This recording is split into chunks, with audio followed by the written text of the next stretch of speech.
Agenda item number 1. Oh, sorry about the squeak. Do any members have any personal or prejudicial interest to declare?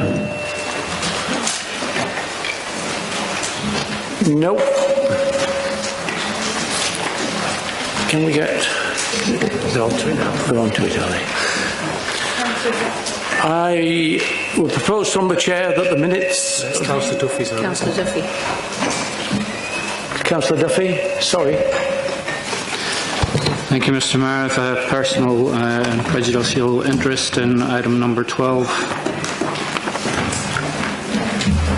Thank you. Councillor Collins. The same, Mr. Mayor. Personal prejudicial number 12. Thank you. Have I missed anybody else? Just a precaution. Right. Councillor Mulholland, yes, thank you. Remember your name this one. Councillor Threadthorne. Right. And Councillor Buckley. Councillor Buckley. Mr. Mayor, sorry. May I ask for clarification about declarations of interest in relation to, from the monitoring officer, in relation to item 12, please? Could I ask for some advice? Thank you. Chief Executive. Monitoring officer, do you have that? There are a number of different elements to item 12 on the discretionary discount policy, a number of different matters that members might want to consider. For example, if you are a member of a body which is established for charitable purposes, a sporting organisation, for example, and that organisation might receive discretionary relief, then in that instance you would have a personal interest.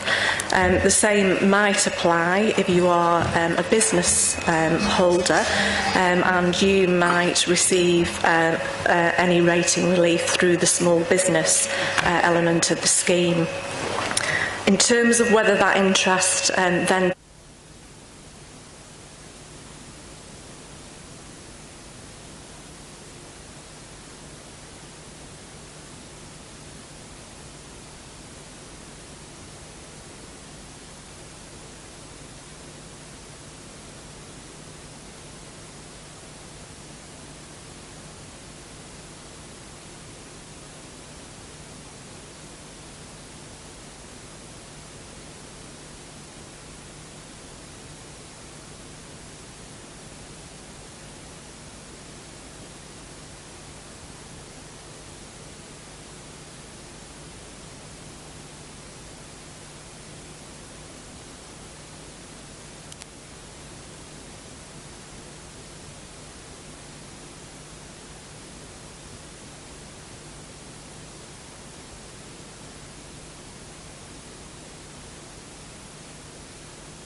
Mr. Mayor, I do believe that mine is personal. I'm a member of the Silver Village Hall committee and Thank you. Mr. Mayor, if I can do the same, register a personal prejudicial interest in this item. Thank you.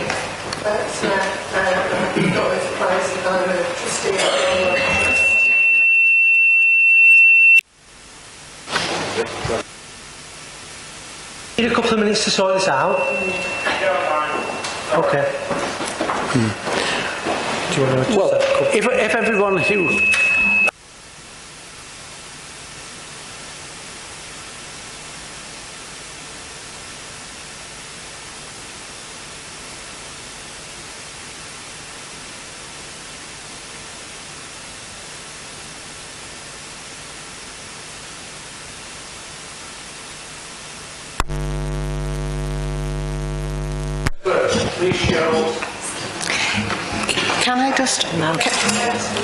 Can I just ask for clarification about friends of, please? You mentioned sporting clubs and can I just clarify about friends of as well?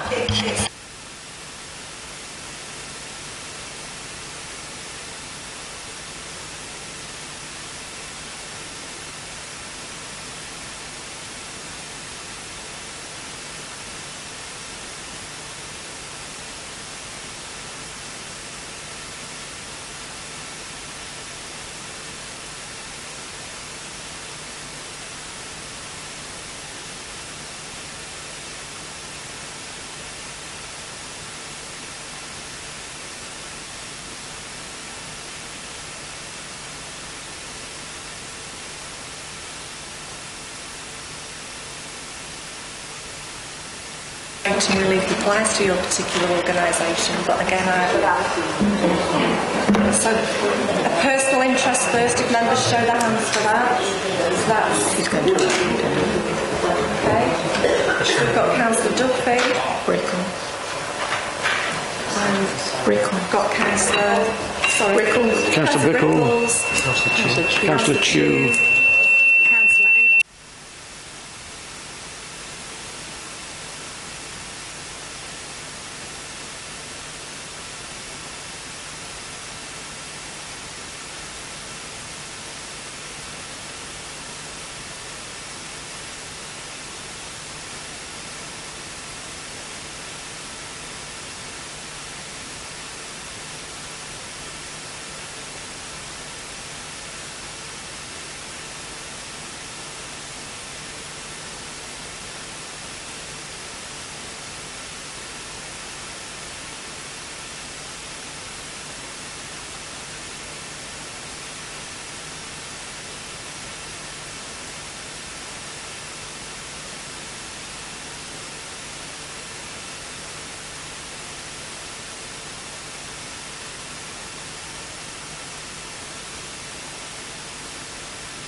Okay.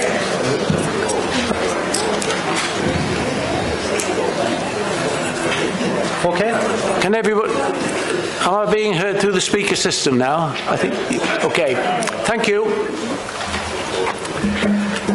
Sorry for that delay. Turning now to agenda item number 2, I will propose from the Chair that the minutes of our meeting on the 1st of December confirms the correct record. And I'm happy to second that, Mr. Mayor. Is everybody in agreement? Thank you. Agenda item number 3, the Mayor's announcements. If it's not too late, may I wish everybody a happy and successful new year. Before Christmas, I had the pleasure of extolling the virtues of living in the borough of Fylde with a morning interview on Radio Lancashire, and I hope I gave you all and our residents credit for the work that I believe is so well done in this borough. December was very much a month of carols and mince pies, interspersed by attending UCLan graduation ceremonies, and it is interesting that we are very much seen as part of the local community in relationship to the University there of Central Lancashire. Equally, we went to Blackburn Cathedral, again part of the diocese. An interesting chat with the Archdeacon at Blackburn as to how many Anglican churches we have in the borough. Bear in mind we've got 6 in Lytham St Anne's. It might be an interesting question to put maybe as a challenge when we have the mayoral ball. And that is a plug for the mayoral ball, which will be held at the Grand Hotel on the 27th of March. After judging Christmas windows in St Anne's and Kirkham, then I did, in the company of the Chief Executive, visit all the staff offices, including Fairhaven Lake, the crematorium and Snowdon Depot. I think that was extremely good, and I commend Alan for arranging that. I think for these outposts, as well as other offices, to see the Chief Executive and the Mayor representing you all, I think was a very good and welcoming feature, and thank you for arranging that, Alan. A pleasant recent surprise was a visit to British Aerospace and to present awards to a group of qualified but unemployed young people in a project organised by the Prince's Trust. And it was good to see what clearly is great growth in confidence after a month in a workplace for these young people. And if you have the opportunity of getting other large employers involved in that way, then it is extremely good to see young people who haven't been able to get a job have that sort of confidence. So those are all my announcements, and it has been a very interesting Christmas time and a slightly quieter January. Chief Executive, do you have any communications, please? Thank you, Mr. Mayor. There's only one thing I'd like to bring to members' attention. That is the unusual location and date of the next full council, which is the Budget Council. It's actually on a Tuesday, March the 3rd. We normally have it on a Monday. It will start at 5 p.m. and it will be at St Margaret's Church. That's in St Leonard's Ward. And obviously the details will be with the papers. Ashton Ward. So I just think that update, and a reminder will be sent out, but just so members are aware of that change. St Leonard's Road it is. Yeah, St Leonard's Road, yeah. Now turn to agenda item number 5. There are no questions from members of the Council this evening. And similarly, there are no questions from members of the public under agenda item number 6. Turning now to agenda item number 7, which is on pages 12-13. The Council is surprising how short a term it is in this mayoral chair, and we're looking to invite members of the Council to look to next year's mayor, and I will ask Councillor Peter Hardy, please, to introduce. I will invite Councillor Liz Oates, please, to introduce this item. Thank you, Mr. Mayor. I'd like to propose that Councillor Peter Hardy be invited to accept appointment as Mayor for the ensuing municipal year. I'm happy to second that, and I reserve my right to speak at the full AGM. Thank you. All in favour? Please show. That is carried. Congratulations, Peter. It's now your turn, Peter. Mr. Mayor, I may respond at the AGM. Thank you. Thank you. And thank you for voting me in. I'd like you to rise again, Peter.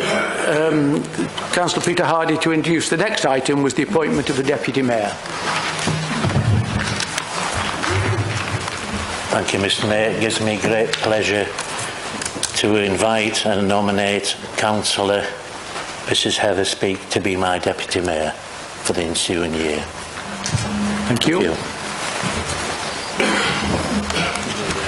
The seconder? I'd like to second that, Mr. Mayor. Thank you.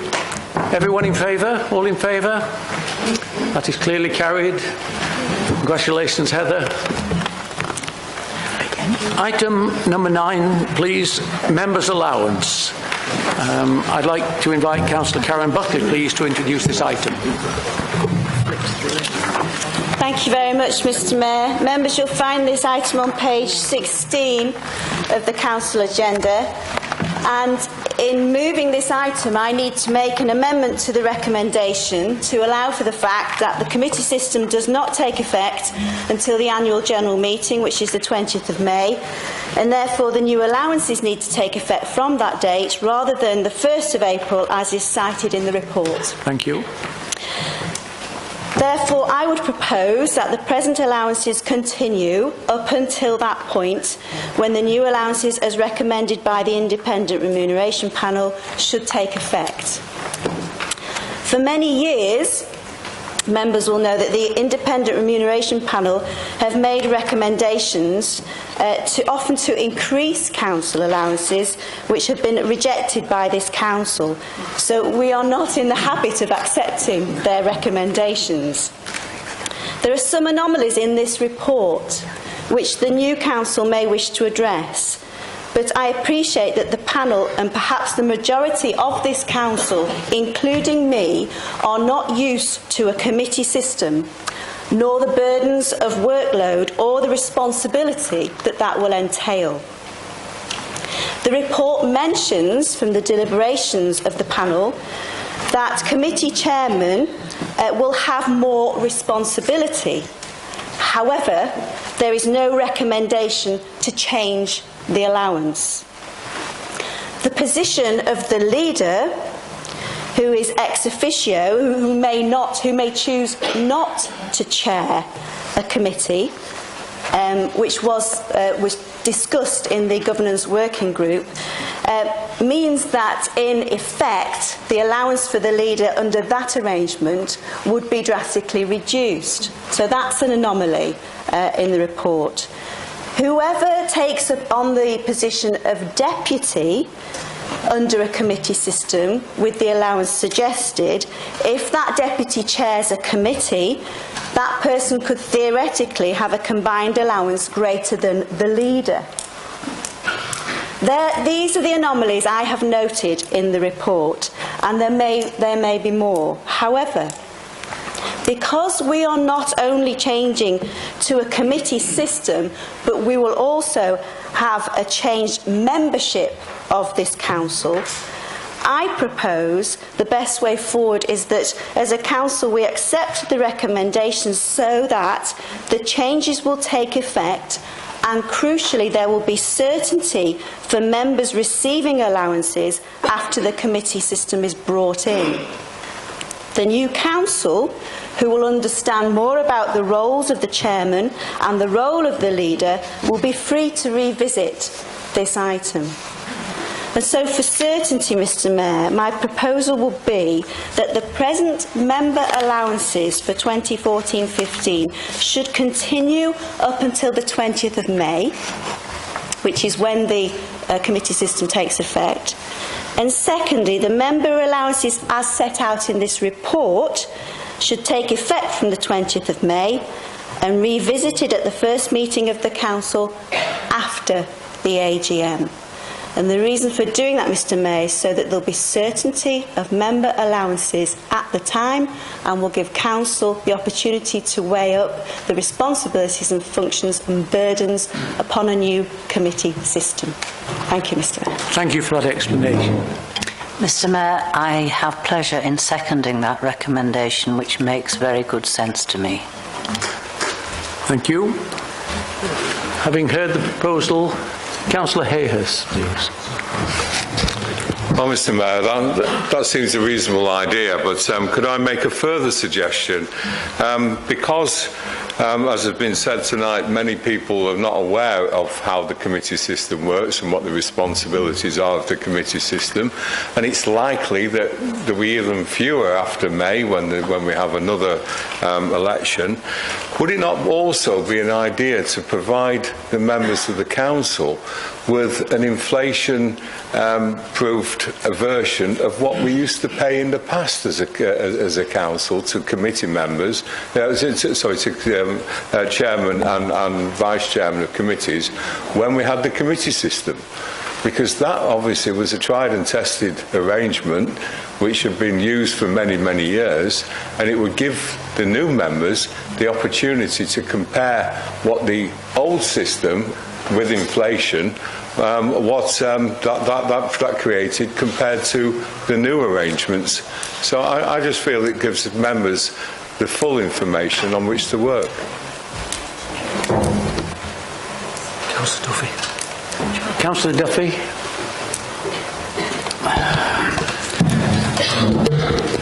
Thank you, Mr. Mayor.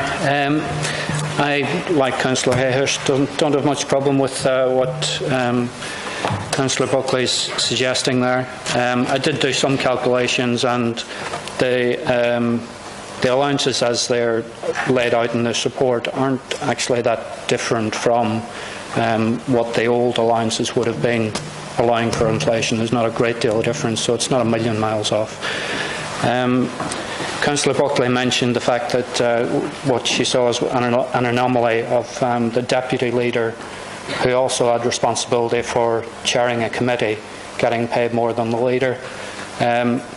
Personally, I don't see that as an anomaly, because if the deputy leader is also chairing a committee, then they're probably going to be doing more work than the leader. I think it would be helpful if there was a bit fuller explanation made of what the leader's duties would entail, so that people were able a bit easier to gauge whether the £6,000 was a reasonable amount or not, because there's not really much in the report about what the leader would be responsible for. As a matter of fact, there's one paragraph that basically says the only official duties of the leader would be to answer questions at full council, which doesn't seem, obviously there's more to it than that, so a fuller explanation of the leader's duties would be useful, just so people could see that the £6,000 was actually justified, because it wouldn't appear to be justified just by answering a few questions. I do like the idea of looking at this again once we go into the cabinet system, and perhaps when you do that, the committee system, sorry, perhaps when you do that, you could also take into consideration, see if you could build something into the system that made it fairer for the people, for the councillors who take their role a bit more seriously than some do. We all know that there are some councillors who don't sit on any committees, and yet they get paid the same allowance as people who sit on 2 committees. Councillors that don't turn up to every full council meeting, or leave after an hour when they get when they've heard what they're interested in. So, if something could be built into the system that made it fairer and encouraged councillors to participate fully and be on at least one committee, then I'd appreciate that as well. Thank you.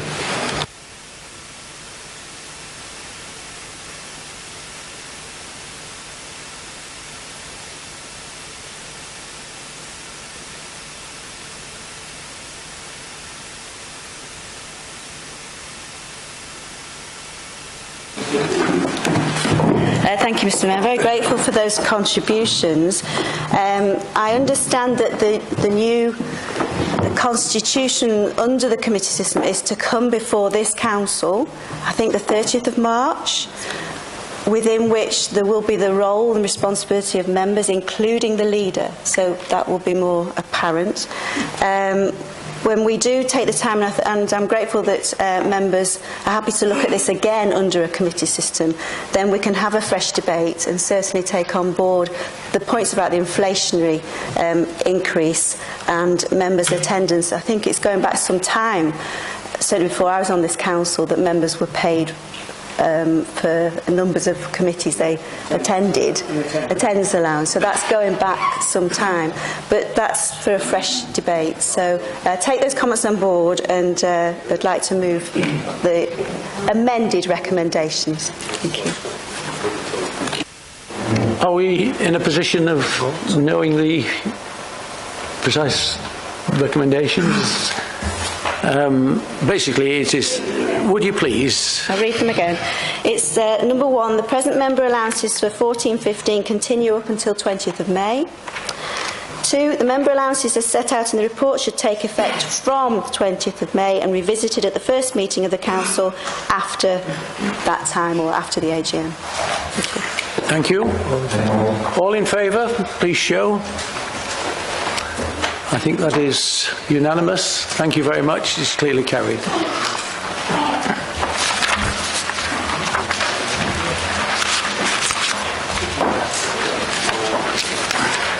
The next item, item number 10, is the pay policy statement. And again, I'd like to ask Councillor Karen Buckley, please, to introduce. Thank you, Mr. Mayor. Just quickly, this is on page 37. Council is required to adopt the pay policy statement each year, and the recommendation is that we do so tonight.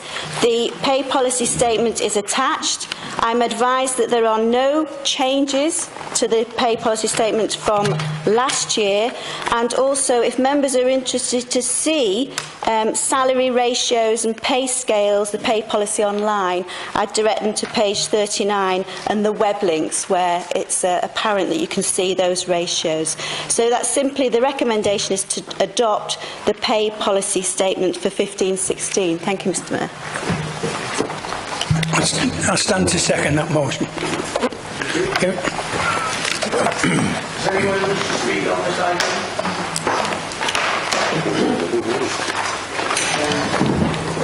Is everyone in favour of the recommendations? Please show.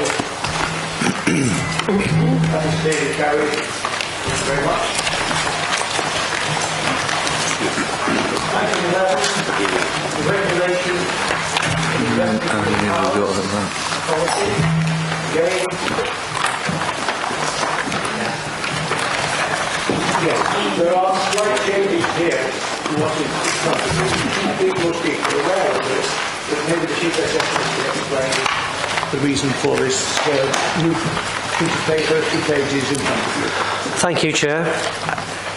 It became apparent over the weekend that the appendix that was attached to this report was the previous policy, with some of the track changes. There was a paragraph missing from that, which has been inserted in the updated policy. Rather than defer the item, it's another procedural item. We've put before you tonight, in front of you, you will have a sheet that's got a highlighted paragraph. That highlighted paragraph is the addition to the policy, along with the appendix behind it, which is page 20. We're going to give members a couple of minutes to go through that and read it. It should only take 2 or 3 minutes. So it's paragraph 1.9 at the top of page, what is page 3 on the handout, and the 3/4 page appendix on page 20. If members are given a couple of minutes just to look at that, if any members have any issues with that, they can raise them now, after which the Mayor will ask Councillor Buckley to propose the item.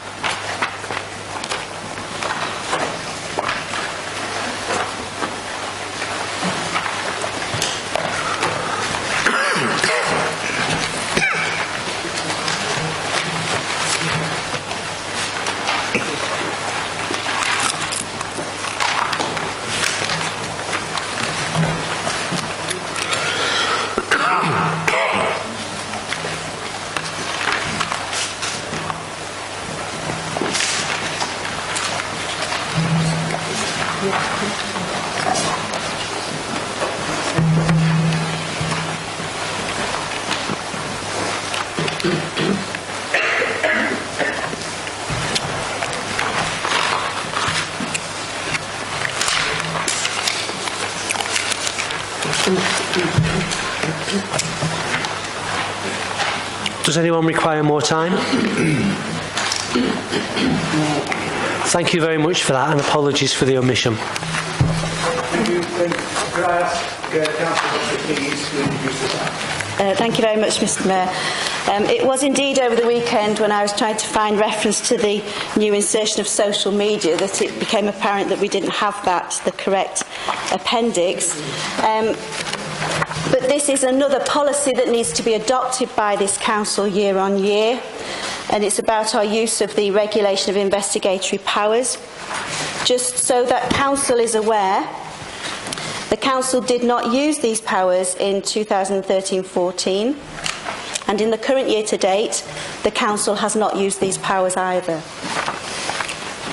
If members feel that they would require more time to agree to adopt this policy as amended, which is with that inclusion of paragraph 1.9 and the appendix, I will have no issue at all of accepting that this item is simply placed on the next council agenda. If members feel that they do have had sufficient time and are happy to adopt this policy, then, and as I have gone through it and read it, I'm very happy to propose it forward. So if members are happy, I will propose that we adopt this policy as amended. Thank you. Mr Mayor, I'm happy to second that proposal. Sorry, Mr Mayor, I think really we should accept this tonight.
Yes, I'm not entirely in control of my own microphone. It does, I think, go off when others come on. Sorry about that. Item number 12, Council Tax and Business Rate Discretionary Discount Policy. Once again, Councillor Buckley, please. Thank you, Mr Mayor. I'm asking Council to approve and adopt the Council Tax and Business Rates Discretionary Discount Policy 2015-16 update. Members should be aware that this item deals with discretionary discounts, and that is different from the compulsory discounts we've debated at another time when we talked about council tax support, and there's been declarations of interest in relation to that. So this is the discretionary scheme. The policy is attached for members to read through. The changes are simply set out at paragraph 8 on page 67. This is to include a section on rural rate relief, and in the policy it's on page 95, and also a revised section on discretionary relief to charitable organisations in order to clarify the Council's policy in respect of charity shops. That's on pages 82 and 83 of the policy. And I'm grateful to, I remember from last year Councillor Hopwood had some questions. Councillor Hopwood declared an interest. He had some questions, and his questions led to some clarification on the policy, so I'm grateful for that. So I simply ask Council to agree to those recommendations. Thank you. Do you have a seconder in Councillor Threlfall's absence? I am very happy to second this item. Thank you very much. Anyone wish to speak on this item? All in favour of the proposal in front of us? That is clearly carried. Thank you very much. Very good performance.